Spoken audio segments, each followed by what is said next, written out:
ஓம் சக்தி தாயே ஜெகதாம் சேரம். நேயர்கள் அனைவருக்கும் வணக்கம். சக்தி ஜோதிடம் வழியாக உங்களை சந்திப்பது உங்கள் வழிகாட்டி ஜோதிடர் கண்ணன். கைரேகை கருத்துக்களை மிக எளிமையாக உங்கள் கையை பார்த்தவுடன் புரியும்படி கற்றுக் கொடுத்து கொண்டு வருகிறோம். பாருங்கள், பார்த்து பயன்பெறுங்கள். புதுசாக நம்ம சேனலை பார்க்குறவங்களாம் சப்ஸ்கிரைப் பண்ணிக்க, உங்கள் ஃப்ரெண்டுகளுக்கும் ஷேர் பண்ணி பயன்பெறுங்கள்.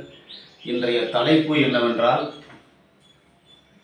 அதிர்ஷ்ட குறிகளும் அதன் பலன் வெளிப்படும் விதமும். அதாவது நம்ம கையில் நிறைய அதிர்ஷ்ட குறிகள் காணப்படுகிறது, அதில் எப்படி பலன் அது வெளிப்படுத்தும் அப்படிங்கிறத நம்ம பார்க்க போகிறோம். ஒவ்வொரு கைக்கும் ஒவ்வொரு பலனை கொடுக்கக்கூடியது. அதாவது ஒரு குறி ஒரு கையில் இருந்தால் அவர்களுக்கு மேடு சிறப்பாக இருக்கணும், கை நல்லா இருக்கணும், ரேகைகள் நல்லா இருக்கணும். போர்டுக்கு வந்துடுவாங்க. இப்போ நம்ம ஒரு கையை எடுத்துக்கிட்டோம்னா, இப்போ எடுத்துக்காட்டுக்கு ஒரு வட்டமும் குடையும். இந்த வட்டமும் குடையும் கையில் எங்கு கண்டாலும் சக்கரவர்த்தி போல. ஏதாவது ஒரு குறி வட்டமோ அல்லது குடையோ கண்டால் அரசபோகமான வாழ்வு கிட்டும்னு சொல்லியிருக்காங்க. ஆனா இந்த வட்டம் இருக்கு இல்லையா, வட்டம் இந்த குருமேட்ல இருக்கிறது ஒரு அபூர்வமான அமைப்பு. வட்டம் குருமேட்ல இருந்தா சிறப்பான அமைப்பு, நல்ல ஒரு அதிகாரம் உள்ள ஒரு பதவி, ஒரு செல்வம், செழிப்பு, இதெல்லாம் அபூர்வமான விஷயங்கள். வட்டம் எல்லார் கையிலும் இருக்காது. அதே மாதிரி அது குருமேட்ல இருந்ததுன்னா சிறந்த ஒரு மேல்நிலையில் நல்ல ஒரு பொருளாதாரம், நல்ல அறிவு, எல்லாமே A to Z எல்லாமே அவங்களுக்கு கிடைச்சிடும் அப்படின்னு சொல்றோம். ஒரு அரசபோகமான வாழ்வு. அதே மாதிரி சனி மேட்ல இருந்தாலும் மிகவும் சிறந்த அமைப்பு. அதே மாதிரி சூரிய மேட்டில் இருந்தாலும் புகழோடு செல்வம் கிடைப்பதற்கு வாய்ப்பு உண்டு. இந்த வட்டமும் குடையும் சேர்ந்து இருந்துச்சுன்னு வச்சுங்க. இந்த இடத்துல வட்டம் இருக்கு, இந்த இடத்துல பக்கத்துல ஒரு கொடையும் இருக்குதுன்னு வச்சுங்க. இங்க ஒரு வட்டம், இங்க ஒரு கொடை இப்படி இருக்குன்னு வச்சுங்க. இல்ல இந்த கொடை இப்படி இருந்தாலும் கொடை தான், சரிங்களா? இப்படி இப்படி கீழே இருக்கும், இது கொடை. இந்த கொடை மாதிரி ஒரு அமைப்பு, ஒரு வட்டம் மாதிரி ஒரு அமைப்பு அப்படி இருந்துச்சுன்னா உங்க கையில் இருந்தால் மிகச்சிறந்த அமைப்பு. அரசர்களுக்கெல்லாம் அரசன், சக்கரவர்த்தி. முதல்ல நமக்கு சக்கரவர்த்தினா நமக்கு எல்லாருமே தெரியும், அந்த மாதிரி இருக்கிறதுக்கு வாய்ப்பு இருக்கு. அதாவது சக்கரவர்த்தினா இப்போ சக்கரவர்த்திலாம் யாருமே இல்லை. இப்போ ஒரு ஃபேக்ட்ரி, ஒரு 10,000 பேர் வேலை செய்கிற மாதிரி ஒரு பெரிய ஃபேக்ட்ரி வச்சுருக்காங்கன்னா ஒரு அரசபோகமான எல்லாருக்கும் சம்பளம் கொடுத்து மெயின்டைன் பண்ணுறாரு. அவர் ஒரு அரசபோகம். அங்கே அந்த கம்பெனிக்கு ஒரு நிறுவனர் இருக்கார் இல்லையா, அவர் ஒரு அரசர்னு வச்சுக்கலாம். அவர் எல்லாருக்கும் சம்பளம் கொடுத்து எல்லாத்தையும் மெயின்டைன் பண்ணி பார்த்துட்டார். இதே மாதிரி பல ஃபேக்ட்ரி, உலகம் பூரா விரிஞ்சிருக்கக்கூடிய ஃபேக்ட்ரிக்கு கூட நிறைய முதலாளி இருந்தால் சக்கரவர்த்தின்னு சொல்லலாம். அவருக்கு நிறைய பணம் வரும், நிறைய பேருக்கு சம்பளம் கொடுத்து எல்லாத்தையும் மெயின்டைன் பண்ணுறது சக்கரவர்த்தின்னு சொல்லலாம். இல்லை அரசாங்க துறையில், அரசியல் துறையில் மிக பெரும், இப்போ நம்ம தமிழ்நாட்டை மட்டும் ஆளக்கூடியவர் ஒரு அரசர் மாதிரி இருக்காருன்னு சொல்லலாம். இப்போ நம்ம ஸ்டேட் எல்லாத்தையும் சேர்த்து இப்போ மோடி ஐயா இருக்கார்ல, அவர் ஒரு சக்கரவர்த்தின்னு சொல்லலாம். அந்த மாதிரி இருக்கிறதும் சக்கரவர்த்தின்னு சொல்லலாம். இப்போ வட்டமும் குடையும் கையில் இருந்தால் அரசியலில் மிக பெரும் தலைவராக இருப்பதற்கு வாய்ப்புண்டு. தொழில்துறையில் மிக பெரும் தலைவராக இருப்பதற்கு, எந்த துறையில் இருந்தாலும் அவர்கள் சக்கரவர்த்திக்கு இணையாக, அரசருக்கு இணையாக இருப்பதற்கு வாய்ப்பு உண்டு. அப்படிதான் நம்ம எடுத்துக்கணும் மொழியை. சக்கரவர்த்தினா நேராக சக்கரவர்த்தி ஆகிறதுக்கு ரொம்ப வாய்ப்பு ரொம்ப கம்மி. இப்போ வட்டமும் குடையோ, இப்போ வட்டம் முதல்ல ஒன்று பார்த்துக்கணும். வட்டம் குருமேட்டில் இருப்பது மிகச்சிறந்த அமைப்பு, ஒரு தனித்துவமான ஒரு அமைப்பு. சனிமேட்டில் இருப்பது மிகவும் சிறந்த அமைப்பு, தொழில்துறையில் மிகச் சிறந்த அமைப்பாக இருக்கும். சூரிய மேட்டில் இருப்பது புகழோடு மிக பெரும் செல்வம் கிடைப்பதற்கு வாய்ப்பு உண்டு. இப்போ புதன் மேட்டில் வட்டம் இருக்கு சார். புதன் மேட்டில் வட்டம் இருக்கக்கூடாது, இருந்தால் விஷத்தால் ஆபத்து, பாம்பு கடிக்கிறது, இல்லை விஷம் சாப்பாடு சாப்பிட்டு ஒத்துக்காமல் போகிறது, ஏதோ ஒரு விஷத்தினால், விஷச்சத்துக்களினால் உங்களுக்கு ஆபத்து நிகழ்வதற்கு வாய்ப்பு உண்டு. எச்சரிக்கையாக இருக்க வேண்டும். இந்த 3 மேட்டில் வட்டம் இருந்ததுன்னு வச்சுங்க, குரு, சனி, சூரியன், இது 3ல் வட்டம் இருந்தால் மிகவும் சிறந்த அமைப்பு. புதன் மேட்டில் இருக்கக்கூடாது. செவ்வாய் மேட்டில் வட்டம் இருக்கு சார். செவ்வாய் மேட்டில் வட்டம் இருக்கக்கூடாது. சுக்கிர மேட்டில் வட்டம் இருக்கக்கூடாது. சந்திர மேட்டில் வட்டம் இருக்கக்கூடாது. சந்திர மேட்டில் வட்டம் இருந்ததுன்னா தண்ணீரினால், சந்திரனாவே தண்ணீர்னு வச்சுக்கணும், தண்ணீரில் கண்டம். சுக்கரன் செக்ஸுவல் பிரச்சனை வருவதற்கு வாய்ப்பு உண்டு. வட்டம்னா வியாதி வரும். செவ்வாய் மேட்டில் வட்டம்னா கண்ணு, கண் பாதிக்கப்படுவதற்கு வாய்ப்புண்டு. அடிதடி சண்டை வந்து அதனால பிரச்சனை வரும் அப்படின்னு வச்சுக்கணும். வட்டமும் குடையும் சேர்ந்துருச்சுன்னா அதை வந்து மறைச்சிடும். வட்டமும் குடையும் எங்கு இருந்தாலும் சக்கரவர்த்தி போல இருப்பதற்கு வாய்ப்பு உண்டு. இப்போ நம்ம உள்ளங்கை இருக்கு இல்லையா, உள்ளங்கையில் வட்டம் குடை எங்கேயாவது நல்லா கிளியராக தெரிகிற மாதிரி இருந்ததுன்னா நல்ல பலனை கொடுக்கக்கூடியது. சார் எனக்கு வட்டமும் குடையும் இருக்கே, நீங்கள் சொன்ன மாதிரி எதுவுமே நடக்கலையே அப்படின்னா, அதாவது அதிர்ஷ்ட குறிகளும் அதன் பலன் வெளிப்படும் விதமும் இன்னைக்கு அதான் பார்க்க போகிறோம்.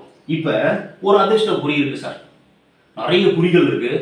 இன்னைக்கு வட்டமும் குடையும் இருந்தால் என்ன பலன் அப்படின்னு பார்க்க போகிறோம். எல்லாருக்குமே அந்த வட்டம் குடை இருந்தால் அந்த பலனை கொடுக்குமானா, கையினுடைய அமைப்பை பொறுத்து. கை வந்து ரஃப்பாக இருக்குதா, மென்மையாக இருக்கா, நல்லா ஒரு சில பேருக்கு பளபளன்னு இருக்கும். அந்த மாதிரி இருக்கும்போது பலன் அதிகமாக கொடுக்கும். கொஞ்சம் கரடு மூடாக இருக்கும்போது கொஞ்சம் கம்மியாக இருக்கும்.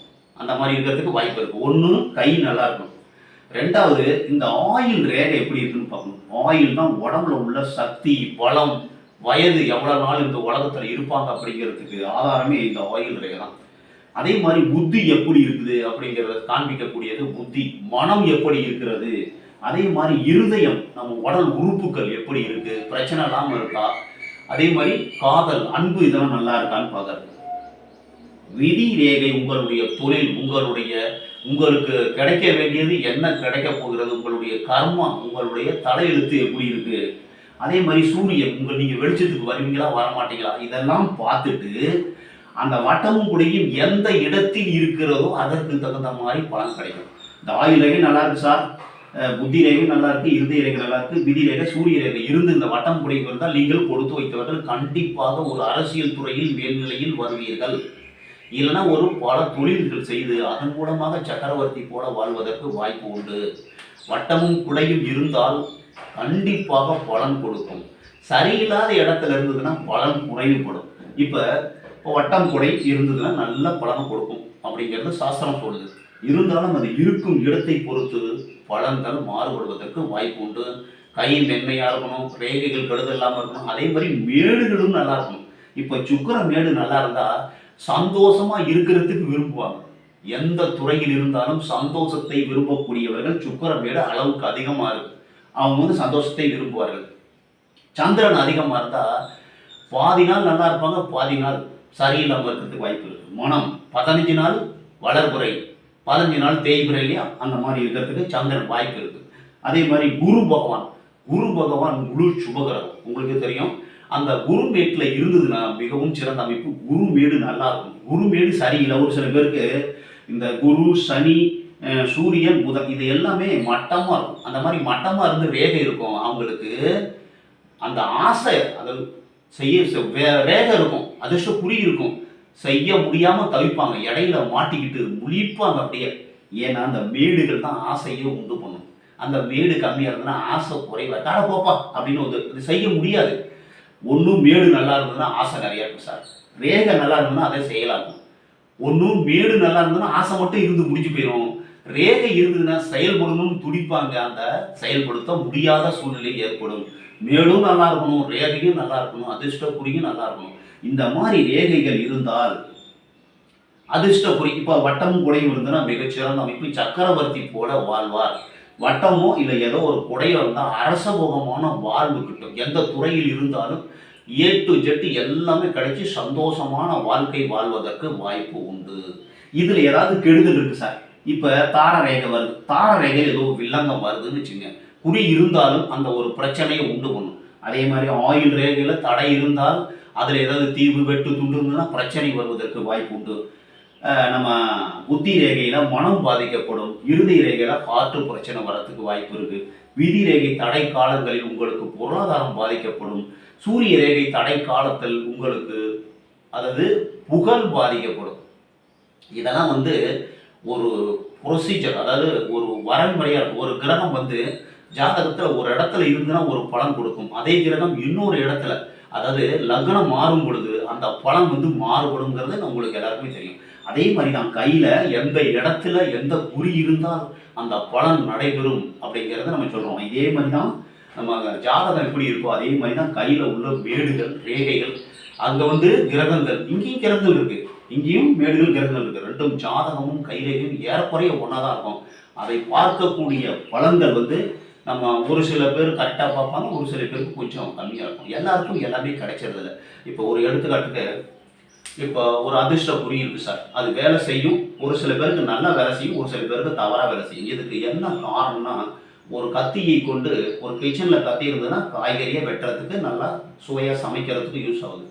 அதே ஒரு ஒரு நல்ல ஒரு கோபம் உள்ள ஒரு நபரிடம் அந்த கத்தி தனியா வெளியில கிடைக்குது. அப்போ அவர் வந்து அந்த கோபத்தை பயன்படுத்துவதற்கு இவங்க வந்து கிச்சன்ல காய்கறி வெட்டுவதற்கு பயன்படுத்துவதற்கு பயனாகுது. இவர் வந்து வேற எதில வேணாலும் குத்தலாம். அந்த கத்திய வச்சு வேற தவறான செயல்களையும் செய்யலாம். அந்த மாரி அந்த கத்தி என்பது ஒரு குறி. அந்த குறி வந்து கிச்சன்ல இருந்தா நல்லது. அது ஒரு கோவக்காரர்கிட்ட இருந்ததுன்னா கெடுதலு. இப்ப சுக்கிரமேடு நல்லா இருந்தா ஆசை அதிகமா இருக்கும். செவ்வாமேடு அதிகமா இருந்ததுன்னா கோபம் நெறைய வரும். கோபத்தினால தவறு செய்வதற்கு வாய்ப்பு உண்டு. நம்ம ஒரு கைய பார்க்குறோம்னா ஆணா, பெண்ணான்னு பார்த்துட்டு, பெண்கள் வந்து கோபம் வரும். ஆனாலும் அதை செயலாக்குவது யாராவது ஒருத்தர் செயலாக்குவாங்க. ஒரு சில பேர் செய்ய மாட்டாங்க. சரி பரவால்ல விட்டுருவாங்க. ஆனா ஆண்களுக்கு வந்து கைய பார்த்தோன்னா ரஃப்பா இருக்கும் ஒரு சில பேருக்கு. அவங்களுக்கு இவங்க செய்வாங்களா, செய்ய மாட்டாங்களா அந்த சஜஷன் பண்ணக்கூடிய ஒரு தெளிவு வந்து மனிதனுக்கு, அதாவது ஒரு நிபுணருக்கு இருக்க வேண்டும். அது மாரி இருந்தா கண்டுபிடிக்க முடியும். இந்த சுக்கிரமேடு அதிகமா இருந்தா ஆசையினால் தவறு செய்வார்கள். அ செவ்வாமேடு அதிகமா இருந்ததுன்னா கோபத்தினால் தவறு செய்வார்கள். இப்ப நம்ம குருமேடு உயர்வா இருந்தா அதிகாரத்தினால் தவறு செய்வார்கள்.